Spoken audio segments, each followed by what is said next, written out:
एवं भक्तिमती बहु।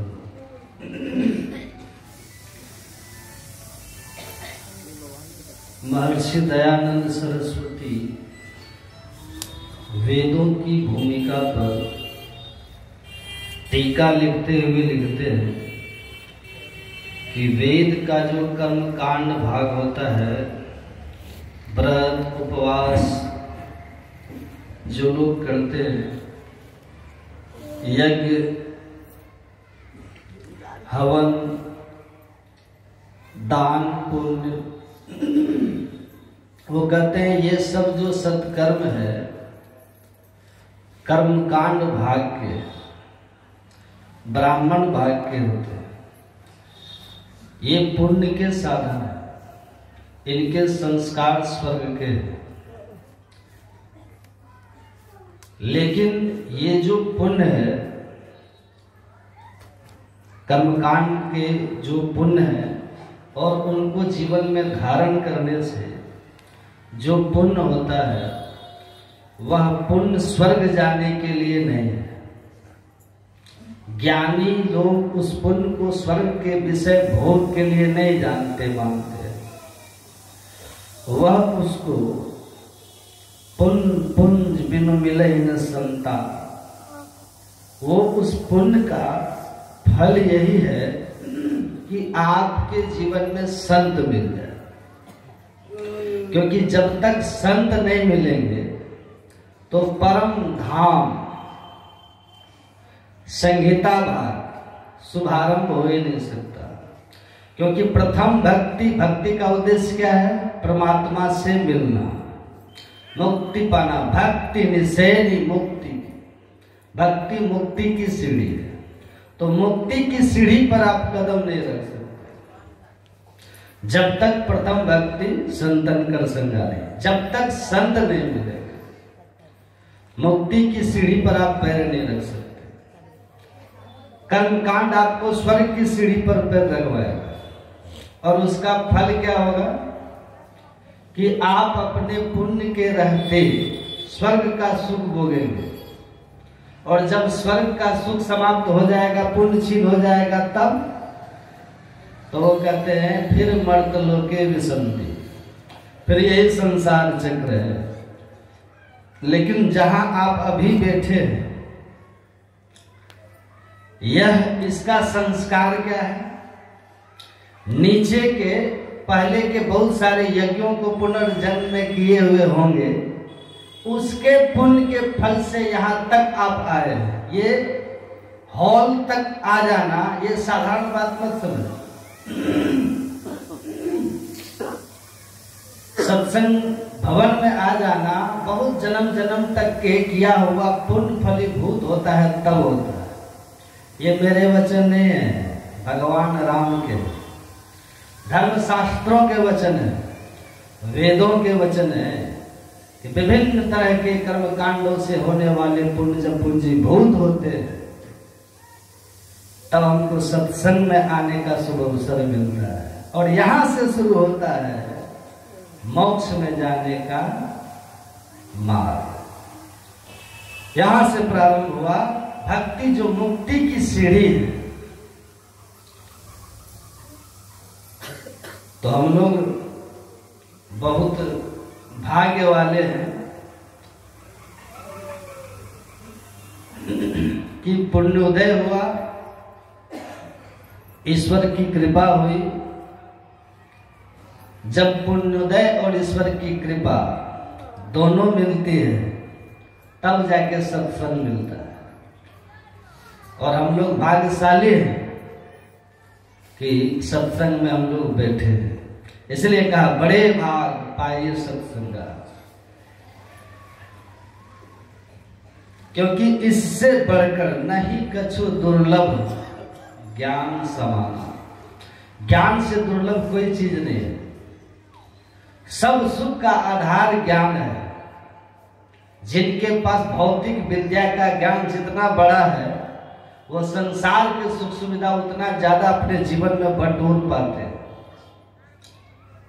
जिनके जीवन में अध्यात्म का ज्ञान जितना अधिक है, वो अपने अंदर के आत्मिक रस का उतना ही उपभोग करके मस्त हो जाता है।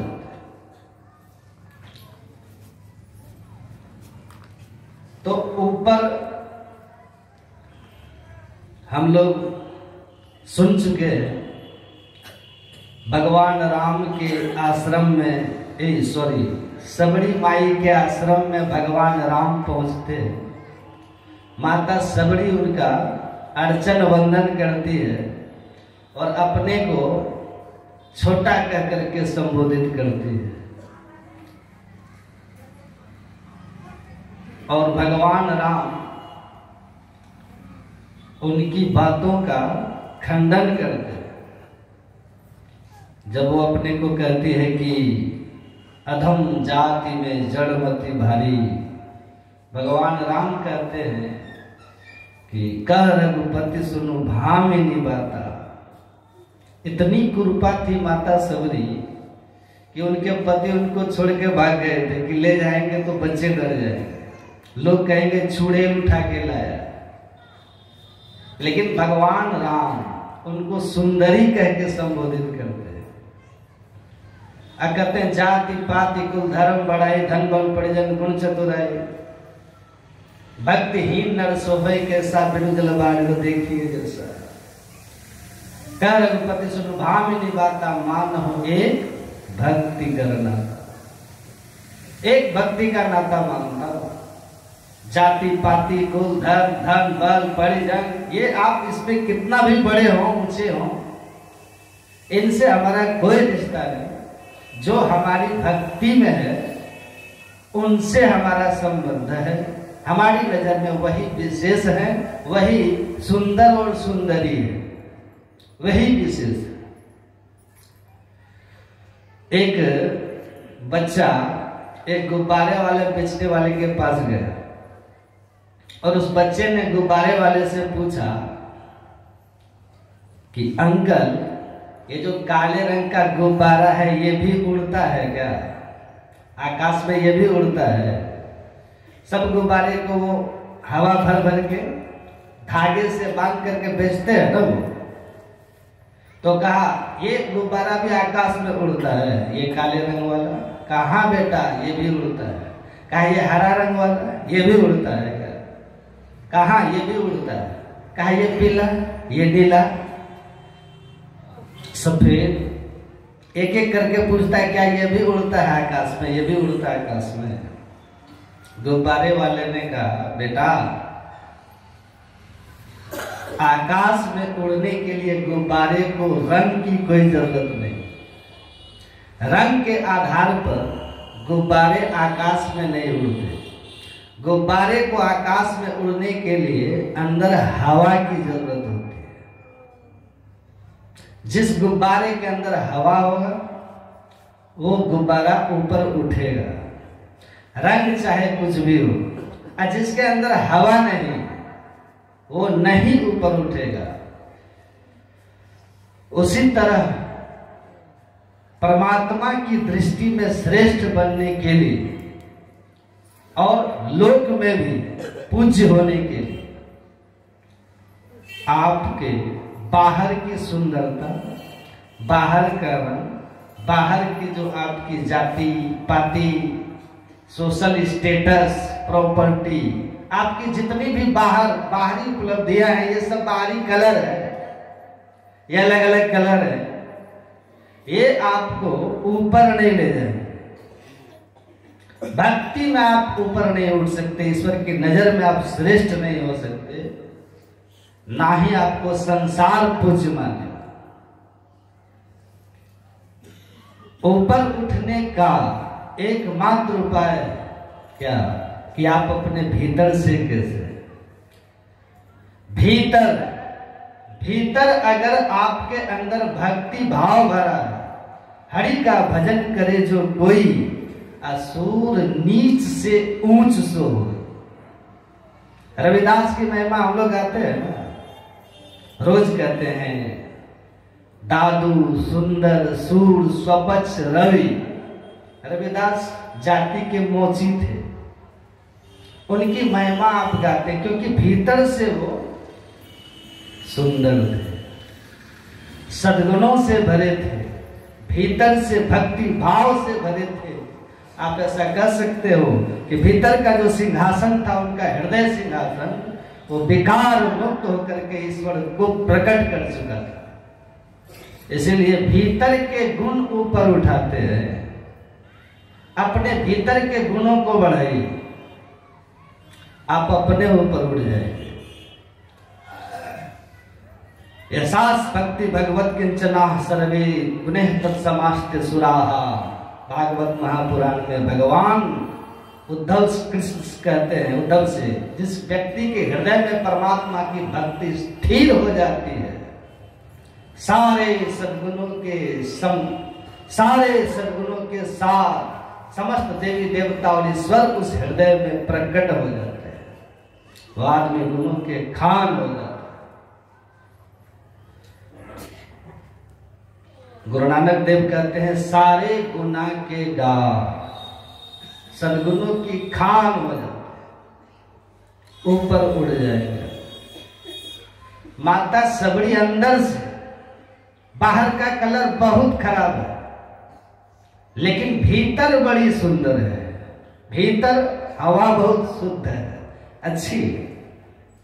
इसलिए इतनी ऊंचाई पर उठी कि रामचरितमानस में एक से एक लोगों के चरित्र और प्रसंग है, लेकिन एकमात्र माता सबरी के प्रसंग में गोस्वामी तुलसीदास जी लिखते हैं,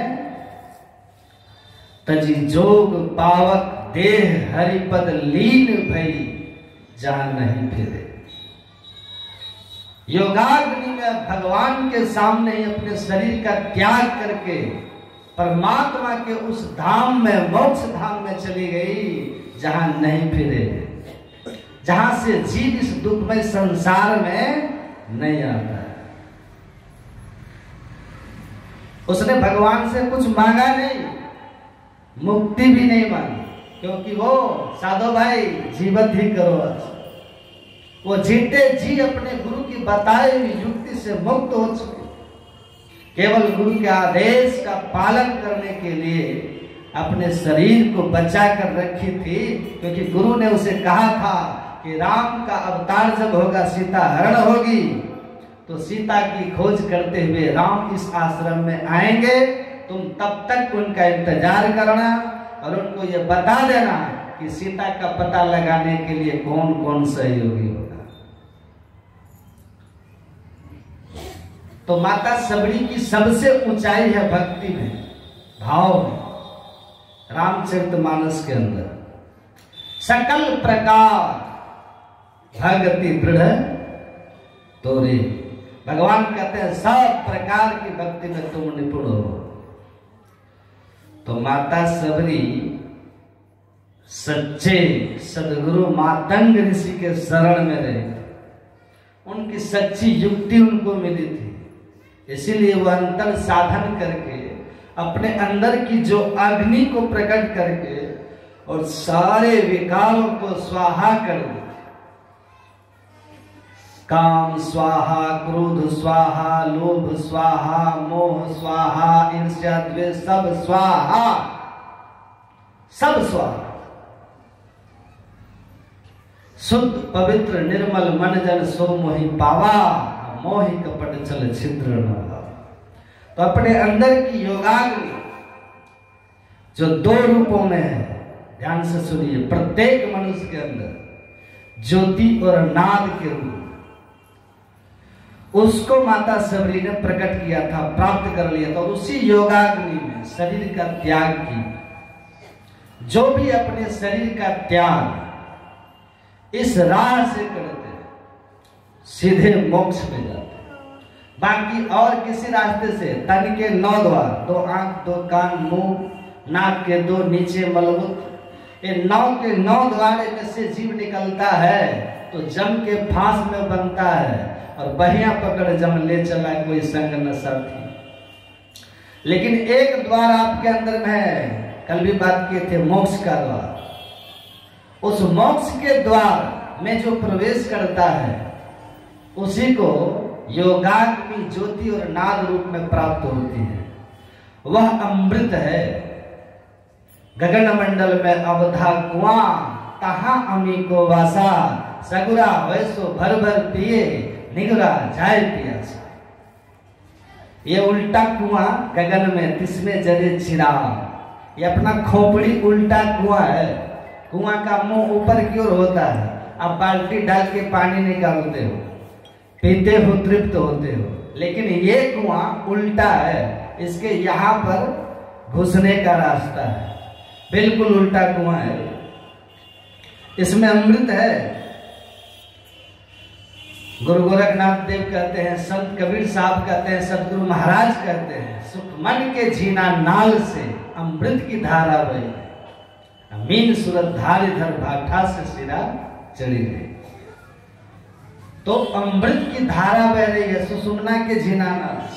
गुरु नानक देव कहते हैं, सुख मन के घर राग सुन, 9 दरवाजे 9 दर फीके, 10वें अमृत रस चुइए। 10वें द्वार में अमृत का वास है, अमृत रस है। गुरु नानक देव कहते हैं 10वें द्वार में जाइए, अमृत मिलेगा। ये 10वां द्वार असली गुरु यही ज्ञान देते हैं। गुरु महाराज के मैंने प्रवचन में पढ़ा, सहजो बाई की एक वाणी का अर्थ करते हुए वो कहते हैं, भयाजी हरिरस पी मतवारा, 8 पहर झूमत ही बीते, डाल दियो सब भारा। कहते ये हरिरस पीकर मतवाला कब होते हैं? ये हरिरस क्या है? रसय व सह, वह परमात्मा रस रूप है। कौन सा रस है वो? हरि रस। किस रूप में मिलता है? गुरु महाराज कहते हैं, ईड़ा पिघला ऊपर पहुंचे, सुखमन पाट उठाया। भया जी हरि रस पे बताओ। साजू भाई कहते ईड़ा पिघला ऊपर पहुंचे, सुखमन पाट उघारा, ईड़ा तिष्ठति बामेनो पिंगला दक्षिणेन तू, तयोर मध्य वरम स्थानम यस्तम वेद सवेदविद। वेद भगवान कहते हैं, बाई आंख की दृष्टि की धार को ईड़ा, दाहिनी को पिंगला कहते हैं। दोनों के मध्य में जिसको शिव नेत्र कहते हैं, ध्रुव मध्य सच्चिदानंद तेज कुटुरूपम तारकम ब्रह्मा। दोनों आंखों के ठीक मध्य में, वहां शिव नेत्र में अमृत का वास है।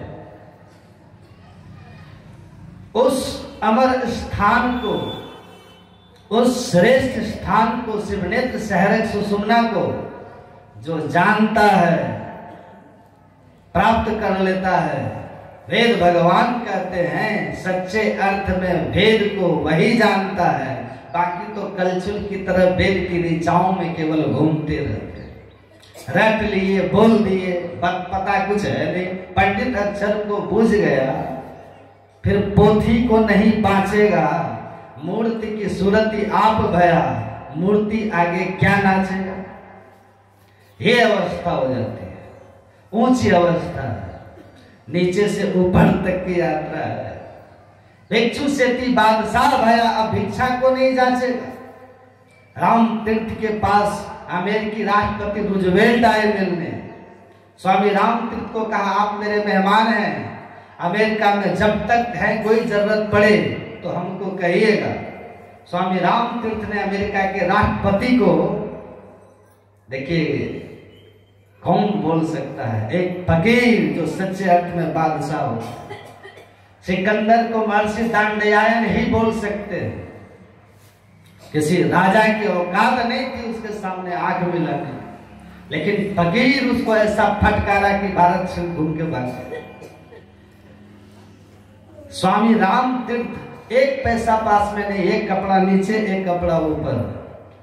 और जब रूजवेल्ट ने कहा कोई आवश्यकता हो हमें कहें, मैं यहाँ का राष्ट्रपति आपकी मदद सेवा की व्यवस्था कर दूंगा, तो स्वामी राम तीर्थ ने हंस के कहा था, जिसकी स्वयं संसार की मांग खत्म ना हुई हो, वो मुझ जैसे बादशाह की जरूरत पूरी करने की बात करता है।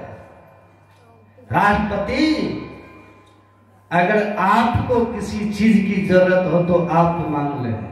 अगर और कुछ साल अमेरिका का राष्ट्रपति रहना चाहते हो तो वो भी मांग लो, वो भी दे दूंगा, वो भी दे दूंगा। आप मुझे क्या देंगे? मैं राम बादशाह हूं। राम बादशाह, सच्चे अर्थ में बादशाह हूं। प्रकृति पर अधिकार है मेरा। इतना शक्ति थी कि जड़ को कौन कहे। अपने सहयोगियों के साथ हिमालय होकर के गुजर रहे थे। मैं वो जगह देखा हूं जहां उन्होंने साधना की थी, टिहरी के पास। हिमालय पहाड़ से बहुत बड़ा एक चट्टान गिर रहा था। सब भागने लगे और उन्होंने कहा, लोग कि भागिए गुरुदेव, चट्टान गिर रहा है, तब जाएंगे। सब भागने लगे। राम तीर्थ मुड़े और उस चट्टान का कोई आधार नहीं, सीधा खड़ा पहाड़ गिर रहा था। और मुड़े और ऐसे उंगली उठाकर कहा, ठहर जाओ, ये राम बादशाह का आदेश है। चट्टान बिना किसी आधार के जहां का तहां खड़ा हो गया। यह सामर्थ्य बादशाह। तो सच्चे अर्थ में बादशाह संत होते हैं। तो मैं कह रहा था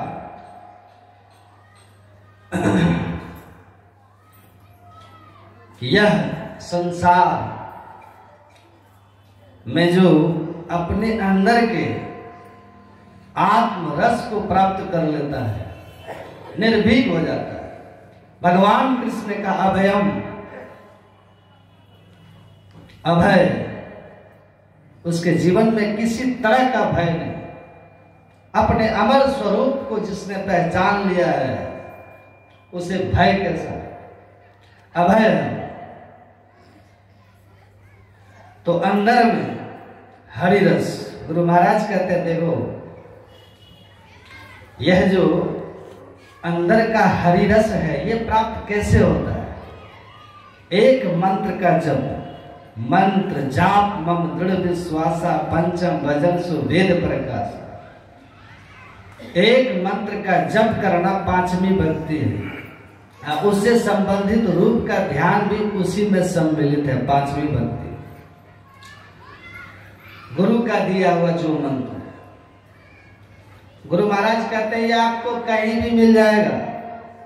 एक मंत्र दे दिया कि राम राम जपिए, राम भगवान की मूर्ति का ध्यान कीजिए, कृष्ण कृष्ण जपिए, कृष्ण की मूर्ति का ध्यान कीजिए, और शक्ति का जप कीजिए, शिवाय शिवाय कीजिए, शिव रूप का ध्यान कीजिए।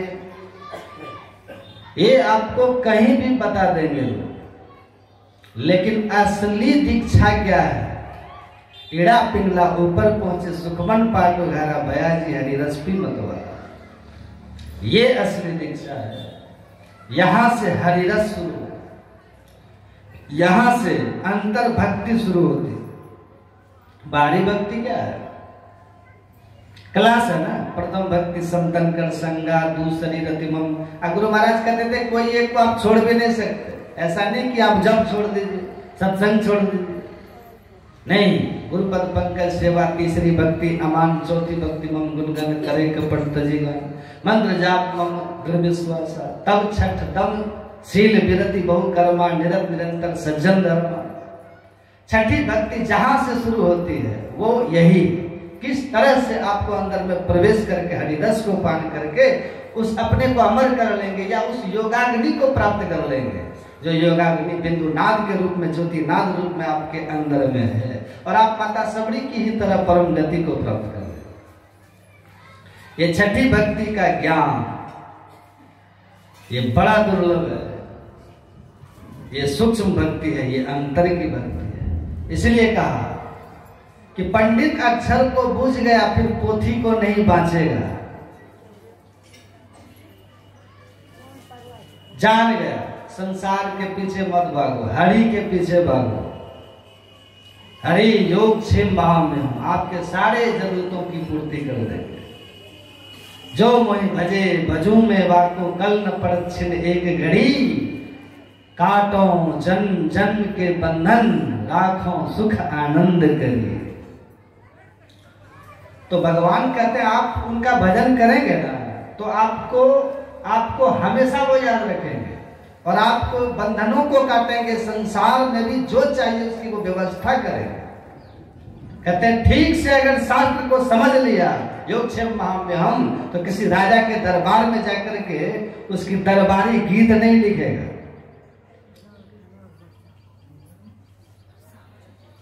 हमारे यहाँ एक कथाकार आए थे रामचरितमानस के। भरत जी का प्रकरण में जब उन्होंने कहा कि अयोध्या के सम्राट का पद को भरत जी ने एक क्षण में त्याग कर दिया, भरत जैसा त्यागी होना दुर्लभ है।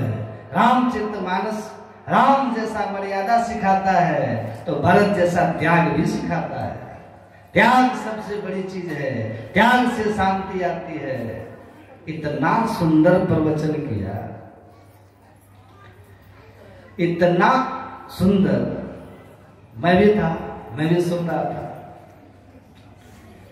क्या हुआ, इतना सुंदर उनका व्याख्यान था, भरत मिलाप प्रसंग था कि हम लोग, मैं स्वयं था मंच पर, मुझे भी उनके भरत के त्याग और विरह की जो व्याख्या थी वो सुन के बड़ा ही विलक्षण लगा मुझे। लेकिन जब उनकी विदाई हो रही थी और वो आए थे 1.25 लाख रुपये में कथा करने, और कमेटी के लोगों ने कहा कि बाबा चंदा कम आया है महाराज जी, चढ़ावा तो आपको 1-1 लाख हो ही गया है, पैसा सोना कपड़ा 25,000 छोड़ दीजिए ना। तो उन्होंने कहा कथा हमारा प्रोफेशन है, इसमें कोई समझौता हम नहीं करेंगे। मैं 2-3 दिन रुक सकता हूँ, आप चंदा करके दीजिए, लेकिन छोड़ने वाला नहीं। तो जो लोग थे ना कमेटी वाले, वो कह रहे थे कि इनका भरत के बैराग पर बोला हुआ प्रवचन का क्या अर्थ है। हमने कहा ये सुनाने के पैसे देते हैं। इसीलिए पलटू साहब कहते हैं, पंडित अक्षर को बूझ गया फिर पोथी को नहीं बांचेगा। पैसा उनके जीवन में नहीं होगा, चाहे आप मौलवी हो जाइए, चाहे आप पादरी हो जाइए, आप तब तक सही अर्थ में न मौलवी हो, न पादरी हो, न पंडित हो, न सन्यासी हो, जब आपके जीवन का लक्ष्य संसार हो। जो ठीक से ग्रंथ को समझ गया, पलटू साहब कहते हैं भिक्षा से बादशाह भया, भिक्षा को क्या जांचेगा, जो स्वयं बादशाह है। मैं भी कह रहा था कि रामतीर्थ ने रूजवेल्ट को कहा था, अमेरिका के राष्ट्रपति को, आज आपके देश के राष्ट्रपति प्रधानमंत्री को कौन कहे, दुनिया के किसी प्रधानमंत्री की इतनी औकात नहीं कि जो अमेरिका के राष्ट्रपति को कह दे कि तुम्हें कुछ चाहिए तो मुझसे मांग लो, तुम खुद भिखारी, हमें क्या दोगे। लेकिन रामतीर्थ की जीवनी पढ़ के देखिए, उन्होंने रूजवेल्ट को कहा था कि तुम क्या दोगे जिसे स्वयं गद्दी पाने की लालसा अभी तक है, जो स्वयं चाहता है किसी तरह मेरी सत्ता कुछ साल और चलती रहे, तो मुझे क्या दोगे, तुम्हें चाहिए तो मांग लो। तो कहते हैं कि स्वयं बादशाह हो गए, कुछ नहीं चाहिए, चाह गई चिंता मिटी, मनवा बेपरवाह, जाको कछु न चाहिए सोई सांसा। अजात शत्रु के सेवा में एक सेवक रहता था, भगवान बुद्ध के प्रवचन से प्रभावित होकर वो चला गया, साधु बन गया, सन्यास ले लिया। अजात शत्रु जब उससे मिलने गया तो पैर फैला करके बैठा हुआ था। अजात शत्रु गए, वो कहते हैं कि कम से कम पैर तो समेट लो, ये आदत तुम्हारी कब से पड़ गई, पैर फैला के बैठने की। अजात शत्रु के उसी के कभी सेवक रहे उस सन्यासी ने कहा, पैर फैलाना उसी दिन से मेरी आदत बन गई जिस दिन से मैंने हाथ फैलाना छोड़ दिया। हाथ फैलाना छोड़ दिया, पैर फैलेगा ही।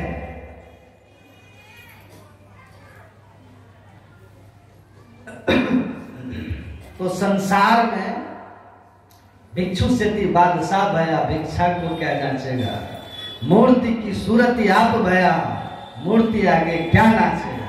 पलटू जगत की चाल बोले जब अपने रंग में नाचेगा। पलटू साहब कहते हैं संसार की चाल से आपकी चाल अलग हो जाएगी।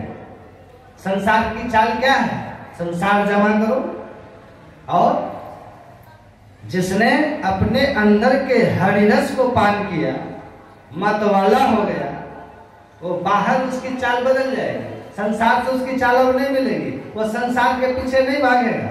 अगर हम लोग भाग रहे हैं, इसका मतलब हमारे अंदर अभी अपने रंग में रांचेगा की स्थिति नहीं है।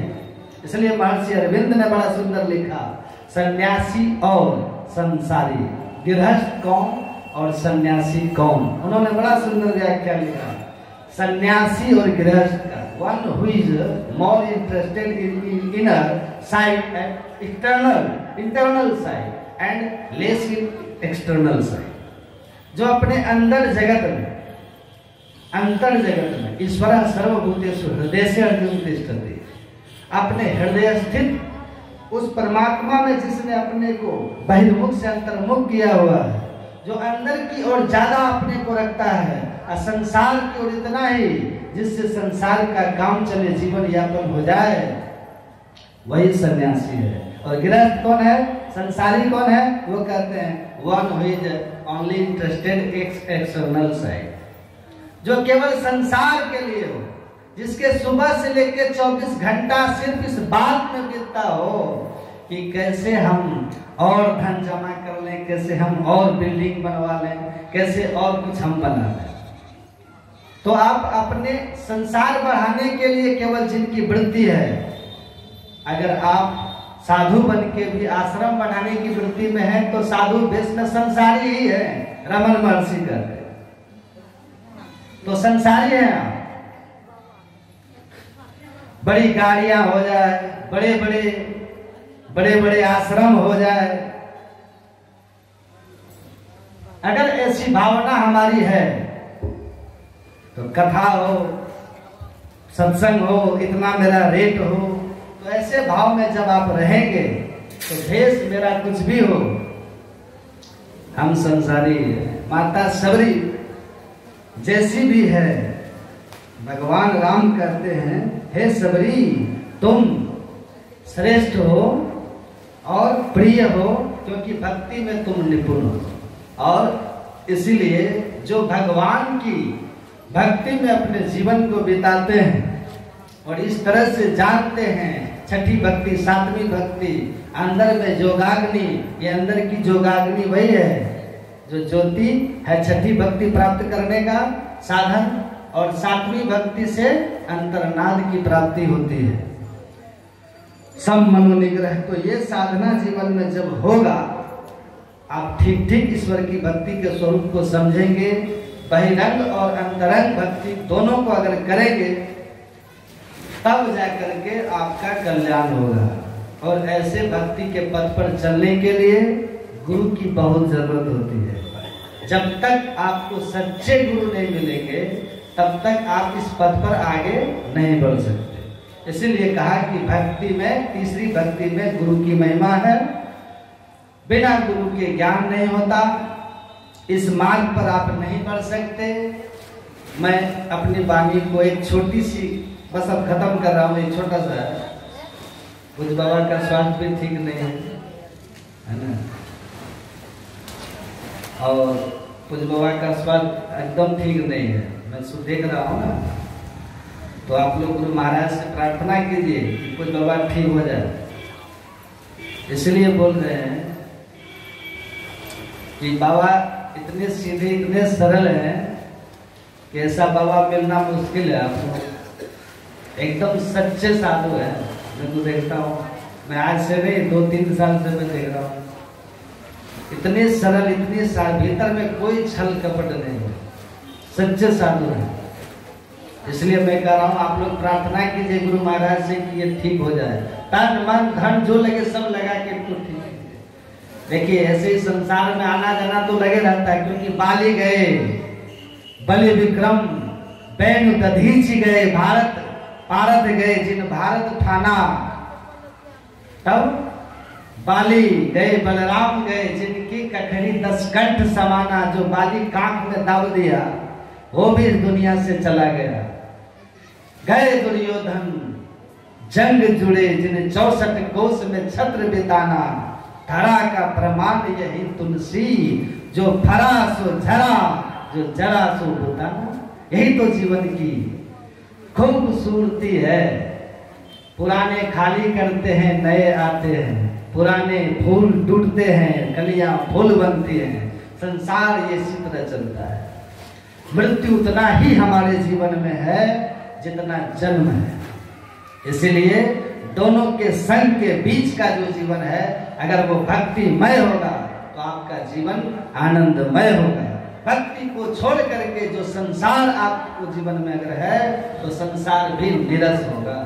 क्योंकि 56 भोग बना करके नमक डालना भूल गए तो सबका स्वाद फीका हो जाएगा। भगवान शिव कहते हैं, भक्तिहीन नर सब सुख कैसा, लवण बिना बहु व्यंजन जैसा।